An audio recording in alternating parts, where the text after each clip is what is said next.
Hi.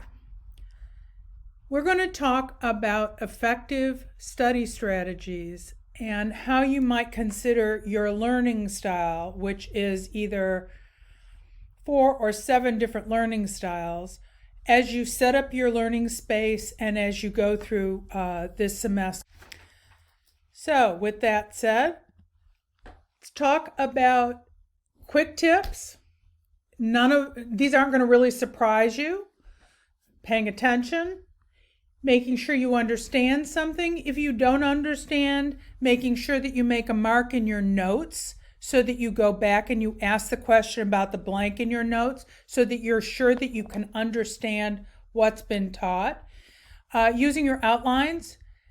I know that many of you have done outlining, and I know that the amount of information you got about outlining in the first semester was limited, but there will be a PowerPoint posted at my twin website so you can learn a little more about outlining, and I'm happy to talk with you and give you information about outlining, how to make a useful outline, which should probably look close to the table of contents in your casebook, or you can look at a secondary source and see what their outline looks like. Use of mnemonic devices, and making sure that you don't distort the material, which has a lot to do with making sure that if your professor uses a term and uses it repeatedly, that you are consistent so that you can, on an exam, parrot back the actual legal terminology and language. Key, know your professor. Your professor is communicating with you in part because through their syllabus. You've got my syllabus. It is not necessarily final, but it does communicate to you learning objectives and what we're going to be covering. If a professor spends weeks on a topic and when you get to the exam you think it's not there, you're missing it. It's there. Go back and look for it. And you're writing for your professors. All of your exams are written for the professor. So knowing what the professor's looking for, the language they use, and those kinds of things are terribly important because your professor's your grader. And that's who you are always writing for on a law school exam. Look at their old exams. Not all professors either have old exams or are willing to share them. I know that your contracts professor is an adjunct, and I don't know whether she has old exams. I've asked her, hopefully when we get to the practice part of critical thinking, to share some practice exams so that you can get a feel for how she does it. You at least have one semester's exposure to her exams that you can use. And certainly Professor Madoc, you have some exposure to her exams too. And to what extent is a professor testing things that were not covered in class? That's really important for you to know. And you have a sense of that after your first semester that you should be able to apply in this semester's exams. Retrieval practice. As you're reading your cases, take notes in the margins. If you're using a study guide, take notes there. Any good study routine is grounded in retrieval practice.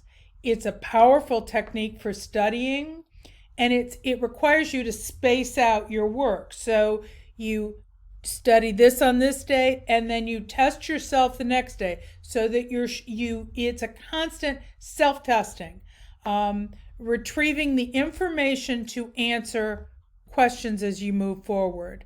This is one of the reasons that doing practice questions is so important, and we're going to talk about sources for practice questions. They don't come exclusively from your tutors or from the professor. There are places you can go for practice questions. Practice questions both help you with retrieval of the information as well as technique. You can write your own hypotheticals. You can write your own questions. This is one of the reasons that sometimes a study group can be really valuable, so that if the fact pattern in a case that's discussed about in class has a car or a train, you can change it to an airplane and see whether or not the same law and rules apply.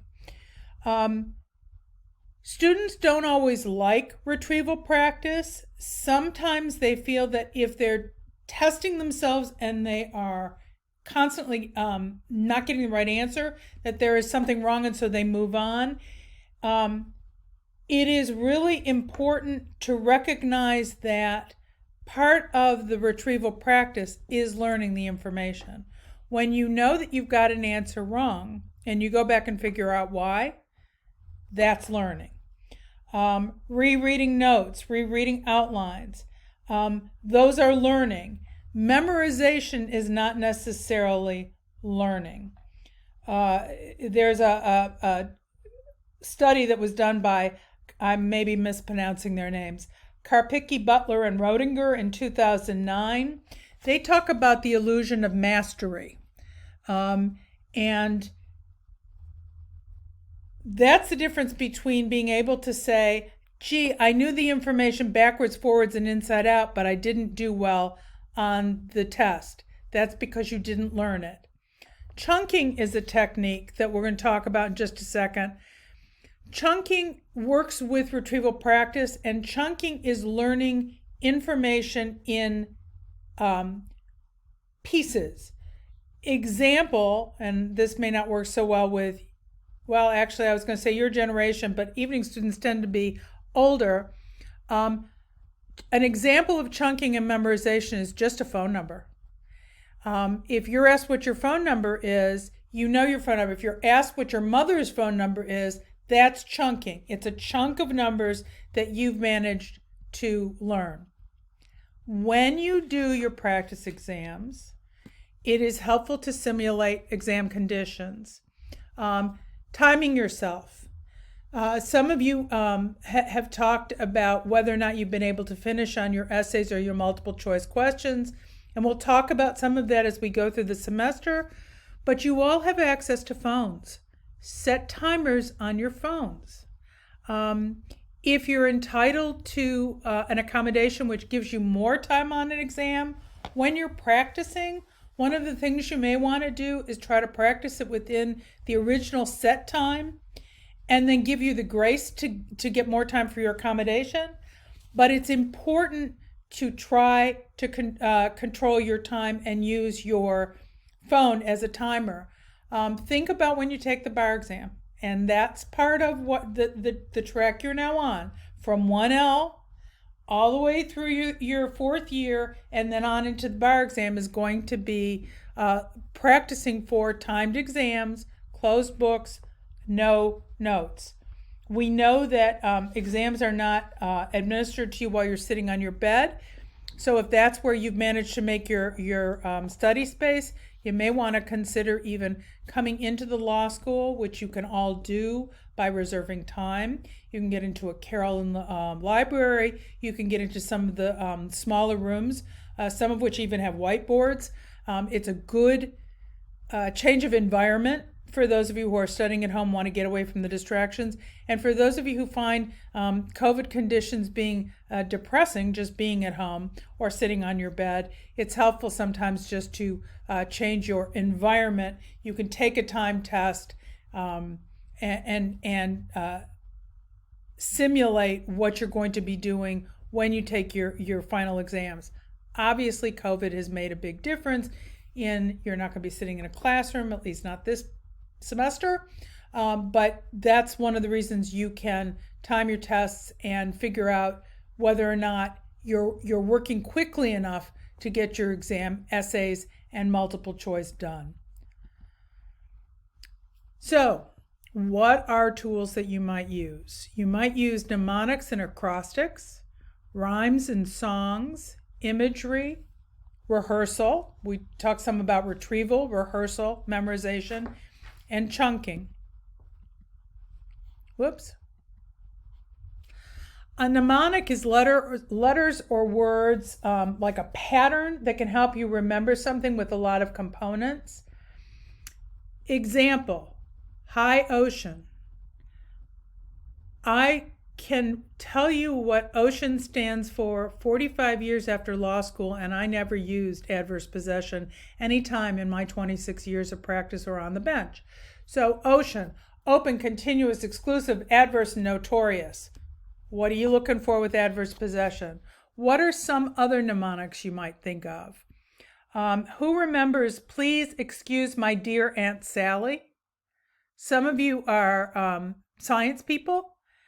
That was the mnemonic that you used for the order of operations in math equations: parentheses, exponent, multiplication, division, addition, and subtraction. Please excuse my dear Aunt Sally. Musicians, every good boy does fine. It's the lines on the treble clef.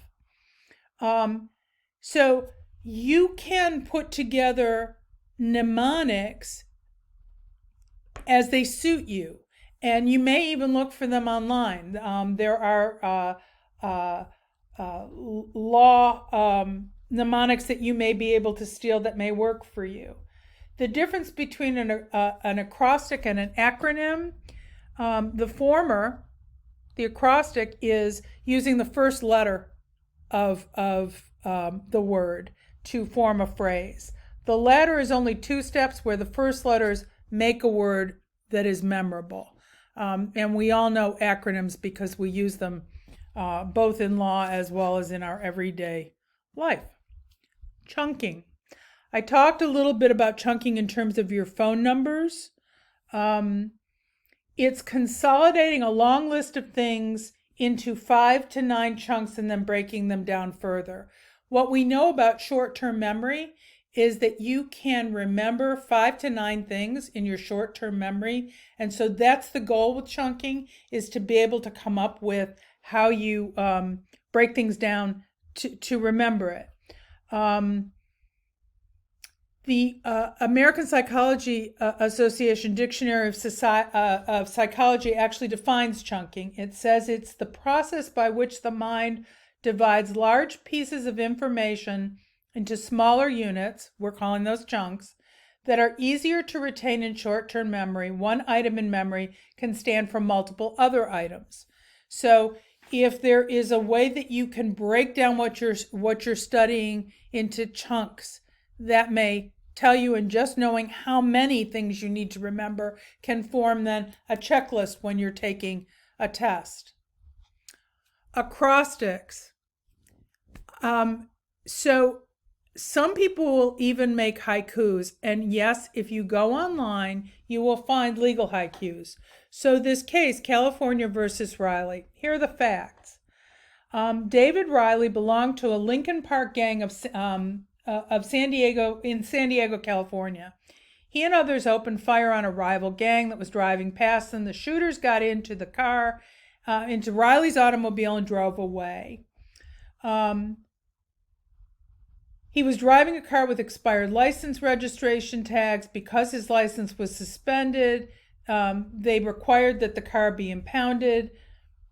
Before the car is impounded, police are required to perform an inventory search to confirm that the vehicle has all its components at the time of seizure, to protect against liability claims in the future, and to discover hidden contraband. So he had his cell phone in his pocket when he was arrested, and a gang unit detective seized his phone, and they found firearms in the car, and they arrested him on those charges, and they analyzed videos and photographs of Riley making gang signs and other gang indicia that were stored on his phone to determine that he was gang affiliated. Riley was subsequently tied to the shooting on August 2nd via ballistics tests, and separate charges were brought to include shooting at an occupied vehicle, attempted murder, and assault with a semi-automatic firearm. Before trial, he moved to suppress the evidence of his gang affiliation. His argument was that the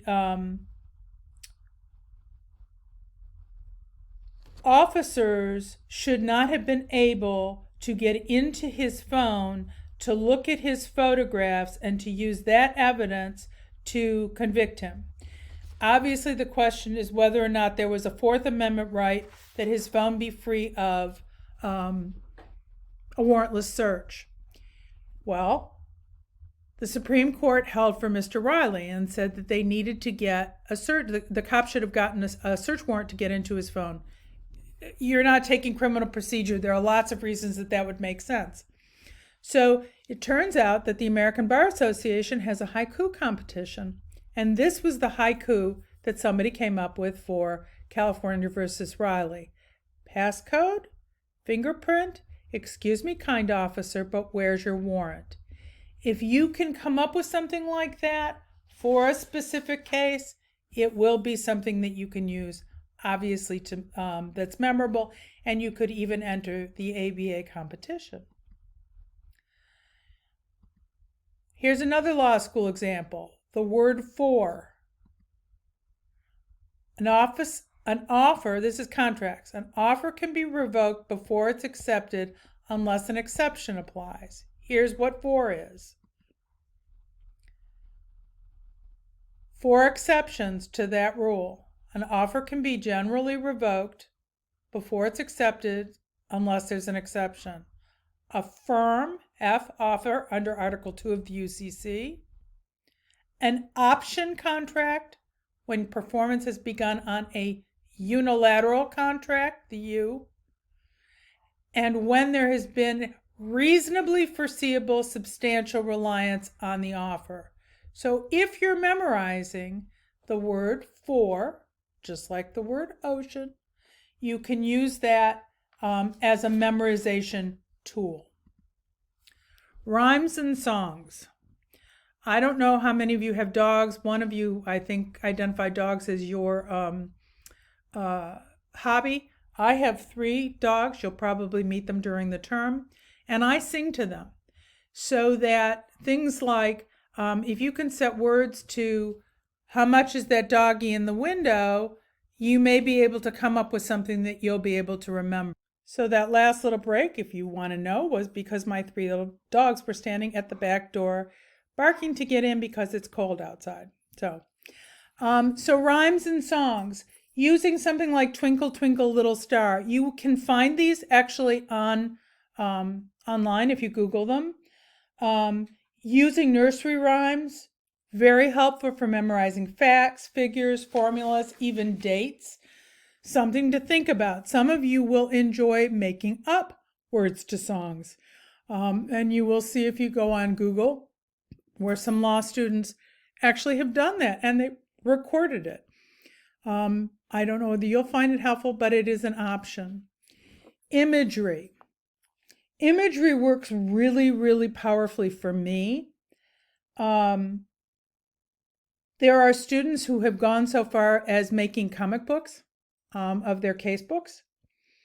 And to a great extent, this works really well for visual people. There's a family law case, and some of you who know about my background, I did family law for 26 years and then sat as a judge in those courtrooms. There's a case that is the exceptions to the rule for imputing income in child support cases. It's the Wolf case. And to me, it's the image of the wolf. And I can tell you the 7 exceptions that are required because I remember the Wolf case. So remembering your mental images, whatever you associate. There are no hard and fast rules how this works. There's also a related thing called elaboration. You can look it up. It's relating material to what you already know. So taking a rule and applying it to something in your life or explaining it to someone may well give you a story in your head, an image in your head that will let you call the concept back when you're being tested on it. Rehearsal. The most commonly used memorization technique, rehearsal. Over and over and over again. Reciting it over and over again. It's not normally the best way to learn information in law school. You probably used it in other kinds of schools because, as you all know, it's the application and analysis of the rule that is where your points are on law school exams. We're going to talk about that a lot in critical thinking, but rehearsal is certainly a way to memorize. This is the part of the lecture that I really enjoy. Learning styles. I don't even know that we do this with kids today. We should. If you have kids, you may just want to give them the little VARK test that you can find at my Twen page. And certainly, if you Google VARK, you will find out about what learning styles are. VARK starts with there are 4 learning styles. There are other learning styles, quizzes that will tell you that there are up to 7 learning styles, but we're going to start with 4. V's. If you have more V's when you take the VARK questionnaire, you're a visual learner. If you have more A's, you're an auditory learner. And it's not black and white. You're not going to be one necessarily or the other. You may be a mix of all these, but it gives you these questions give you a hint about how you might best set up your learning space, what kinds of learning techniques might work best for you. R, read, write, and K, kinesthetic. And I have always been amazed when my law students take this little quiz, how many people are kinesthetic learners, which I am so not, and it's just interesting how many people are. If you're a fidgeter, you're likely to be a kinesthetic learner. So here are some tips for visual learners. That's where we're going to start. If you're a visual learner, taking notes in class. Visual learners will find that handwriting their notes as opposed to typing their notes is a better learning process for them as they go forward in studying. Outlines. One purpose of outline is just organizing the information. We get that. But it's the process of making an outline. As a visual learner, you're not going to remember everything that a professor states in a lecture. So it's important to take the notes that you take, including the key phrases and terms of art and how it relates to the case law and the hypothetical, and making sure that you then can put that in a written form that is an outline that will work for you. The sole purpose of an outline, besides organizing, is how things fit together. Your professor does not necessarily lecture in outline form. Sometimes you'll find, and this is why I would suggest that you do your outline itself in typed format on a computer. Sometimes you're going to find that there's going to be something from a case law or from a lecture that you're going to have to go back and fit in somewhere because you may learn it later, but it fits in higher in your outline. It is the handwriting of your notes. So for some people, using color and other visual elements. Some of you have learned about flowcharts, and there is a presentation at Twen about flowcharts. Use of flowcharts works really well for visual learners because that's the way their brains work. Graphs, charts, diagrams, marking up your materials. Do you like using color? Although you have to use that judiciously because an entirely yellow page isn't learning much of anything. But some people will highlight certain things in green, certain things in pink, and that works for some. A quiet environment. It can be a library, it can be a place in your house that's free from distractions, and study groups may or may not work well for visual learners. So it's something to consider. There's also at the Twen website a short YouTube on how to set up your learning space for each type of learner. Auditory learners. For auditory learners, you might consider recording lectures. You need to ask the professors because you can't just record a lecture without asking them first. But for some people, that's really helpful. You can use your smartphone. You can use your tablet. Talk to your professor.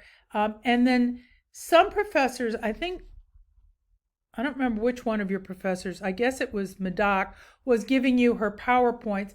Some professors actually record their lectures and post them in what the law school uses, which is Panopto, so that you can go back and you can re-listen to a lecture. Downside, you're using twice the amount of time. So for every 50 minutes of class, now you've made it twice that, which is, 100 minutes. You might be able to spend the other 50 doing something else. But re-listening for some people is worth it. Study groups or study buddies can be really helpful for auditory learners because you get to talk through things. But you need to be very careful in a study group not to get sidetracked and to make sure that the information that you're learning is correct and then you're not learning somebody's misinformation. Professor office hours. Some of you have said that you don't want to use professor office hours because you're not always sure you have a smart question to ask. Many professors will meet with groups of students, and sometimes it's just sitting there and listening to the question that's asked and how the professor answers it. There is on my Twin page a link to a podcast that is done by Professor Kia Vernon, who teaches contract law at Central to the day students. She's also the assistant dean that's in charge of the academic success department. And she's got a podcast. You might want to check out her podcast on making office hours productive. And also make sure you take advantage of a tutor. Sometimes a tutor will talk stuff out with you, and it's the talking things through that is the learning process for a lot of auditory learners. Additionally, word association, mnemonics, songs and rhymes, etc. can work really well for auditory learners. And now we get to the kinesthetic learners. So it's very clear that law school classroom learning works best for visual learners and auditory learners. Because you're reading case law and you're outlining information. And we tell everybody to do that, and there's a reason that you need to do it, some of which I've already covered, some of which we will cover more in critical thinking, and some of which is covered in materials that you will find at Twin. But among the study techniques is how kinesthetic learners can learn. Assembling charts and diagrams. So there were students last year that took not the little sticky notes, but bigger sticky notes and actually assembled flowcharts on a wall in their house. That makes a lot of sense to me if that's the way you think. And then you can move things around, which allows you to visualize, allows you to be involved in moving, and it works really well for people. The Pomodoro technique, you can look it up online. I don't think it's in any of my lectures this semester. The Pomodoro technique, it's called Pomodoro. It's named after a tomato, yes, because the guy who developed the Pomodoro technique was using a timer that was shaped like a tomato, hence the name Pomodoro technique, which is how to take breaks when you're studying. Some of you have talked about studying for an hour and taking a 15-minute break. That's sort of how the Pomodoro method works. It's about chunks of study time and breaks, and how that works in terms of maintaining your concentration. Combining an activity with studying. Some people walking around a track, standing, just a standing desk, or for some people working on a treadmill. That can be very helpful for kinesthetic learnings. You can walk or run while you're listening to an audio recording, which can be a podcast. And we know that Kelly has podcasts, so that's a way to combine both auditory and kinesthetic learning styles. Flashcards. So one thing that somebody suggested to me once that made a great deal of sense to me was taking your flashcards and laying them out on a table and moving them around so that you could start with them all mixed up, and then you have to assemble them in a way that makes sense to state a rule or to take a rule and analyze it with a set of facts, a hypothetical, and then you have to move the flashcards around. It works for kinesthetic learners. That also works for visual learners, but it's a way to really use your flashcards and not simply just sit there and review them, is laying them out and mixing them up. Keeping your fingers busy while studying. If you're a fidgeter, using a fidget thing, using something that is automatic to some people, spinning a top, or using a Rubik's Cube, something that keeps your fingers busy can help a kinesthetic learner. And some kinesthetic learners, it's as simple as using 1 on a table, 2 on a table, 3 on a table. The association with what you're studying can make it a good learning experience for you. And then we have the ADD, ADHD students. You know who you are. Checklists work for you. They work for a lot of us. Some people do really well with a calendar. Some people do better with checklists. Some people get a real sense of accomplishment as people with ADD or ADHD by having a checklist and just checking things off, so that at the end of the day, you've checked off X number of things, and it makes people feel that they're learning and it works for them. The time of day. What's your best time of day to study? I know you all are, not all of you, but most of you are working full-time jobs. How is that going to work in terms of when you study? Early morning, evening. Some of you have said it's after the kids go to bed. If you have a spouse or a partner, you might want them to trade off some child time to be able to switch around your study time. Breaks. The Pomodoro method's particularly effective for people with ADD or ADHD. Chewing gum, pacing, kinesthetic studiers, using your hands when you talk. Eating snacks works for some ADD, ADHD people, and the other kinesthetic techniques that I talked about. So those are learning styles. You will also find short, I think they might be maybe 2 or 3 minute videos at the TWEN page about how to set up your study space, whether you want to have a whiteboard, whether you want to have a standing desk, those kinds of things, and they do relate to the kind of learner that you are. So that's what I've got to say about learning styles. Let me see if we can do this way. I can't make myself the big part of the recording. That's my lecture on learning styles. If you have any questions, feel free first to look at the website, then to look on Google about learning styles, and then if you've got questions, happy to talk to you about them, because I think that you need to use every tool in the toolbox to be able to maximize your studying for law school. So I hope you enjoyed this lecture. I hope you found a tool that will help you going forward, and we'll meet again soon.